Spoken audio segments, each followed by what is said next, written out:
Hello សួស្តីអ្នកទាំងអស់គ្នាឥឡូវខ្ញុំបន្តបរៀនហុងកុងហើយគាត់ថា Transit ទេគេបានឡើងគេ40ខ្ញុំចាំថាបានស្គាល់ពី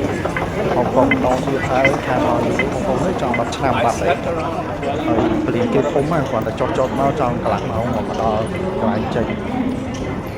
ឡូវទីទៀតនៅថ្ងៃខ្ញុំបាន Transit ទេសារយកមានវិស័យចេញក្រៅទេ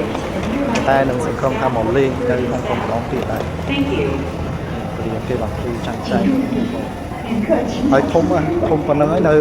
ធ្វើបន្ថែមទៀតគេធ្វើធំហើយខ្ញុំទៅដាក់ទឹកញ៉ាំសិនមិញបើបងប្អូនចង់យកដបទឹកមកញ៉ាំទឹកអត់ឬក៏ចាក់ទឹកចោលយើងយកដបប្រទេឥឡូវខ្ញុំទៅដាក់ទឹកញ៉ាំសិន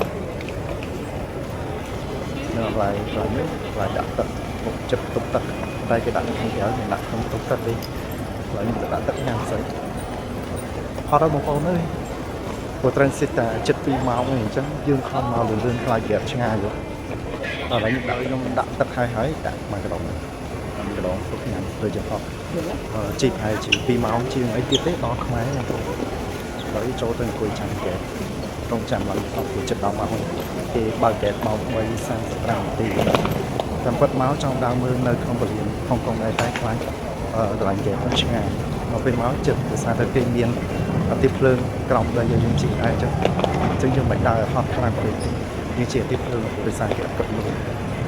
នេះខាងក្រោយខ្ញុំហ្នឹងគេខ្ញុំដើរចូលទៅហ្គេតសិន